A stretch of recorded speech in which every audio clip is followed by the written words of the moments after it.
So today is the day that we get our piglets for the year. We're doing 14 this year, and we're getting them here first week of March. And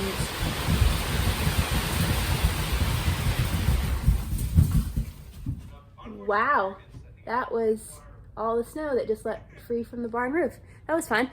Anyway, today is the day that we get the pigs, first week of March, and then we will butcher mid to end of July. And we're gonna do 14 this year, sell 12 of them, and probably keep 2 for ourselves. So let's get started. Well, there's the 14 piglets behind that gate over there. And we've got our nice little barrier set up. Jack's perched on top of the hay bale out of the way. And we're gonna get piglets through here and into that divider in the back so that they're in the back of the pig pen for while we're closing everything off in the front and bedding them and feeding them and all that fun stuff. All right, 2.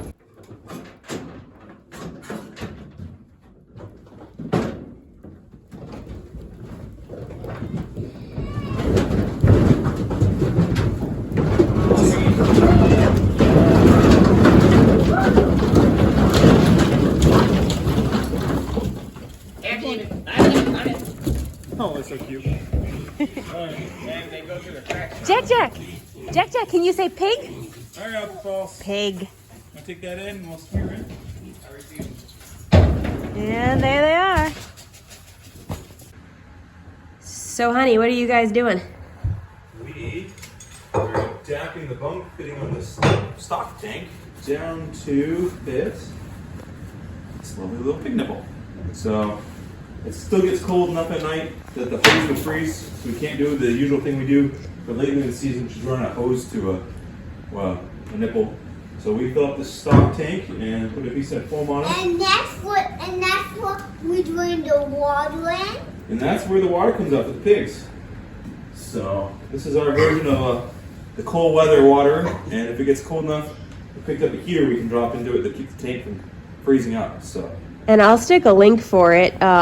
It might actually be kind of funny to go back and watch it, but I think the very first YouTube video we ever did was actually on this tank last year. Putting a nipple on it. The nipple we had last year didn't need an adapter because it was a 1/2 inch, but we have somehow in the shenanigans of fall haying misplaced it, and the only one that was in stock in our town right now is a 3/8 inch nipple, hence the adapter. It work.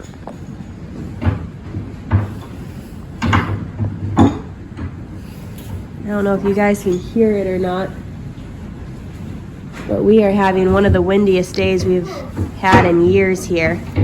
I keep waiting for a piece of the roof to come flying off. Hey, don't put bait. How many nails did your dad put in the roofing when we were out of town that one time and they had the big storm? Close to a bag of 1,000, I think. Yeah, I thought he put 1,000 roofing nails in to try to stabilize it. That was back before his hip and knee were such an issue, so he was able to crawl around on the roof. I know you want a pig to hold, buddy, but they're a little bit too big for that. They weigh almost as much as you do.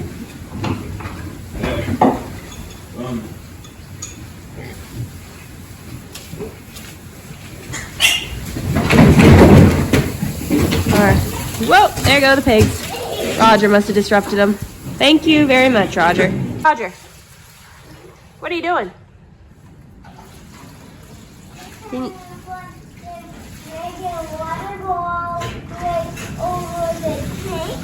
Are you filling the tank? Yeah, with water.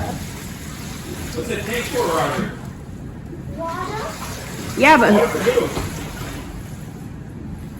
The pigs? the pigs? The pigs are gonna drink out of that? Yeah. Nice.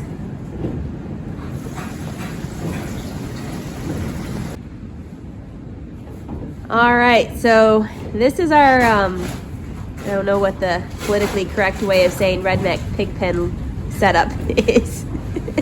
But this is it. This is what we make work year after year. Although I think our pallet gates might have to get replaced this coming year, because once the pigs get really big, they start scratching their butts on it and rocking it, and it's just starting to give up the ghost a little bit. But we've got 4 feeders. There's 2 galvanized metal ones.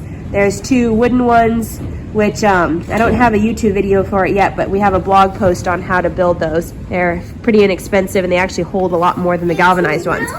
But anyway, that door that my husband's standing in front of goes into the main portion of the barn, and it's where we store our pallets of pig feed. And then he's built himself this nice little walkout platform, so that once the pigs are big, and it's kind of dangerous to be down in the pig pen with them if you don't want them taking you out at the knees or biting you, he can just walk out on the platform and fill up the feeders. And how many pounds total do those feeders all hold? Because I know our big one holds, I don't remember. I think it's like 250 pounds of feed. So, I mean, we can get quite a bit of feed in those 4 feeders. All 4 feeders easily, probably close to 1,000 pounds. Yeah, at least like 750 pounds. And then right now well, we're gonna probably have a broken leg at some point. And then that's the watering tub we were talking about earlier for them to use until it's warm enough to run a hose out here with a nipple on it. So there you can see the nipple down at the bottom. And then the extension cord is going to an in-tub water heater to keep the water from freezing. Then insulation with a tire on top to hold it down. And that water won't freeze even if we still get a few sub-zero nights. Well, that's one way to feed the pigs, I guess. And then that's just their area to kind of run around, food, water. They usually poop in that back corner. And then you come on the other side of our pallet gate, and this is where they bed with their hay. And then that's our second pallet gate that prevents them from getting outside the pen. They actually get quite a bit of sun over the top of that. And then these are actually junk lids off of the big industrial trash cans. One of my husband's cousins runs a waste management company, so he gives us some of his busted lids sometimes. And they actually work really well when screwed over the top of the pallets to create a solid fence. And then if you want to unscrew some of them to allow them more spaces to get through, or you can screw the final one on top of that last opening to create a closure. This is what we usually do when we're ready to take them to the market, which we'll show you later on in the summer. But we'll contain them in that back portion of the pen, and then we can back the trailer in here and then just open up that one gate to be able to load them safely. It works good. Anything you want to add, honey? It's simple, but I think this upgrade, especially this platform, is going to make it a hell of a lot easier. Well, it allows us to, in the past, we just had the 2 wooden feeders. The galvanized things were something we actually got this year. And in the past, with just the 2 wooden feeders, you could back them right up to the door and then just pour the grain in from the barn. But with the 4 feeders, there wasn't any good way of doing that until he came up with this idea. Thank you for your input, Roger. Oh, you're gonna do an exercise?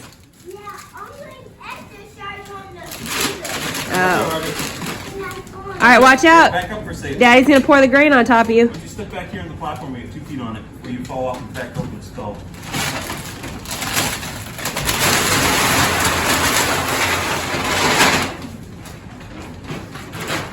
It should be warm enough within the next probably 4 weeks that we won't need that in-tub water heater anymore. So we'll be able to get rid of that eyesore of an extension cord and baling twine.